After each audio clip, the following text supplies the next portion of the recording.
Hello, sixth grade. Today, this week, we're going to be learning more about checks and balances by specifically studying a state of emergency, which is handy because we are actually in one right now.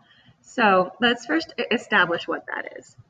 So currently, a lot of people don't realize that we have 28 active state of emergencies in our country. If you look at this diagram, all the black lines are state of emergencies that have begun and ended, and all the red ones are still going on. They're actually much more common than you would think, but they're just not as widely publicized or well known. So, for example, there was an opioid crisis within President Trump's term, and he declared a national emergency for that. So it kind of begs the question, well, then what exactly is a state of emergency? So it does a few things. It gives extra power to the government. There are about 500 laws that they can enact that give workers or money or resources to help with a specific problem. It can also suspend individual liberties or freedoms for a while, which you guys may have experienced with quarantine. So to go further, our government is meant to move slowly. There are a lot of paths you have to go through, people have to sign. However, when it's an emergency, it has to be able to move fast.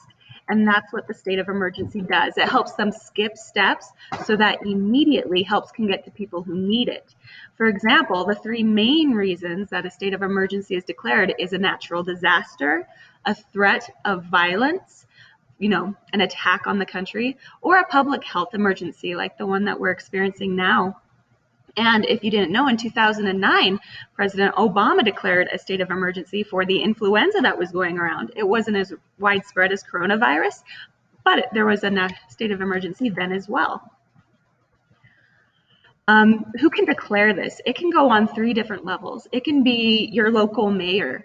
They can declare a state of emergency just for that area. It can be statewide, as we've seen. Many states have declared their own state of emergency. And of course, it can be federal with the president declaring a state of emergency.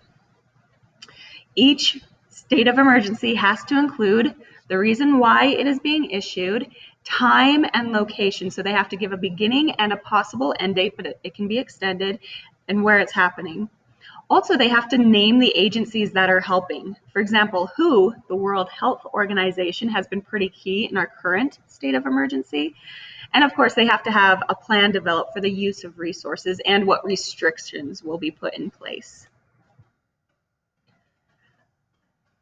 But that is not the end of it. We still have checks and balances. So it allows presidents or mayors to skip steps.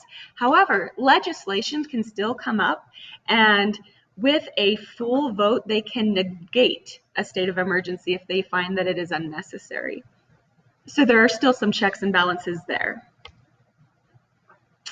I want you guys to look at this poster. It's included in your packet and it's online, and it includes a lot of the information I've just talked about, and you can use this to help you answer questions. So for this week, there's just a questionnaire sheet that has questions about what a state of emergency is, and you'll fill that in just to make sure you understand it. It's the information from this video and this poster. But then there's also PowerPoint slides, and you will click and answer the questions there. You can do it on the current coronavirus epidemic, where you answer what are all the pieces of the state of emergency for our current one. Or if you want, you can research a past state of emergency and answer the questions for that one. If you have any questions, I hope you get back with me soon. And yeah, I hope you guys have a good week.